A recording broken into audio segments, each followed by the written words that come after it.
Jamais grâce au peuple de Dieu. Père, je te dis merci pour ce moment. Prends le contrôle au nom de Jésus. Amen. Aujourd'hui, le Saint-Maman te dit, bien-aimé, que seul Dieu bénit sans chagrin. Et le Seigneur me dit, aujourd'hui, te dit que seul lui, le Seigneur Dieu Tout-Puissant, le Créateur de l'univers visible et invisible, l'Alpha et l'Oméga, lui seul bénit sans chagrin.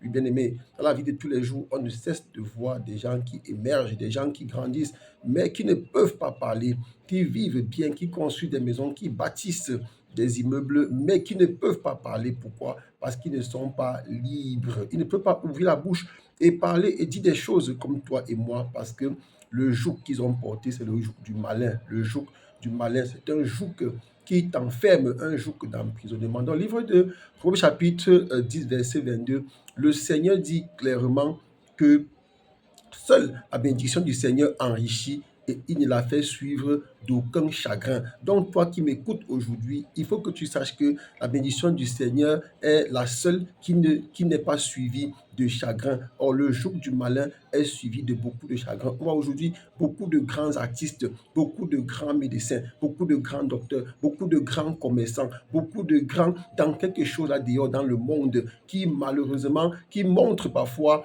qui ont un visage doux, heureux par leur position, par parfois leur talent, mais malheureusement, lorsqu'ils se retrouvent seuls, ils sont malheureux. D'autres consomment des maisons, ils ne peuvent pas dormir dedans à cause des accords dans le monde maléfique. Je prie pour toi qui m'écoutes aujourd'hui que tu ne tombes pas dans ce piège, mais que tu cherches la voie du salut, la voie de Christ. Pourquoi? Parce que le Seigneur Jésus a dit que tu n'es pas abandonné, que tu ne te sentes pas abandonné à toi-même. Tu n'es pas le seul. Le ciel combat pour toi et le ciel combat pour toi. Dans Matthieu chapitre 11, verset 30, le Seigneur dit, car mon joug et mon fardeau est léger. Son joug et son fardeau est léger. Donc quand tu viens à Jésus, tu n'as plus besoin de souffrir, tu n'as plus besoin de lutter. Pourquoi? Parce que le ciel combat pour toi. Beaucoup ne supportent pas, ne sont pas patients. Oui, beaucoup ne supportent pas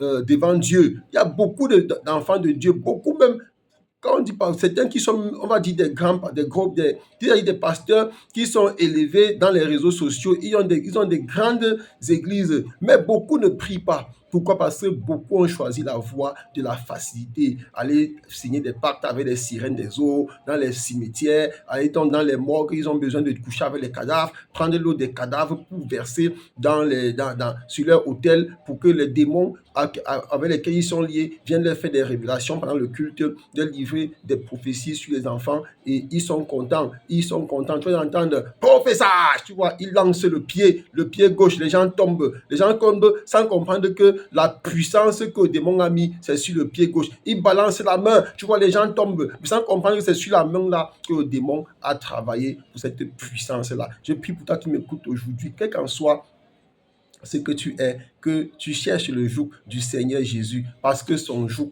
est léger, Il dit, car mon joug est doux, mon fardeau est léger, oui, et il dit, heureux l'homme qui supporte patiemment devant Dieu. Bien aimé, Dieu ne cherche pas des cœurs parfaits. Oui, Dieu ne cherche pas. Nous, quand on venait devant Dieu, on n'était pas parfait. Oui, Dieu ne cherche pas des cœurs parfaits. Si tu es tombé, bien-aimé, relève-toi. Si tu as cédé, lève-toi. Si tu as perdu, ce n'est pas la fin du monde. Bien sûr, le Satan va te faire croire que c'est fini. Et après, on t'envoie un groupe de personnes, on t'invite à quelque chose, on te prête quelque chose qui est bon. Et tu dis, ah, je suis tombé, mais voilà une opportunité qui vient. Tu peux encore t'enfoncer davantage. Il faut faire attention, bien-aimé. Le joug du Seigneur Jésus-Christ est léger. Il t'appelle et lui dit, seul Dieu bénit sans chagrin. Oui, Dieu bénit sans chagrin. Dieu bénit sans chagrin. Dieu bénit sans chagrin. Vaut mieux peu avec la paix du cœur. Vaut mieux peu avec la joie et le bonheur que d'avoir de grands revenus avec une souffrance qui te conduira en enfer. Beaucoup souffrent sur terre. Quand ils meurent, ils vont souffrir encore au séjour des morts. On allait souffrir encore en enfer. Pourquoi, bien-aimé? Pourquoi?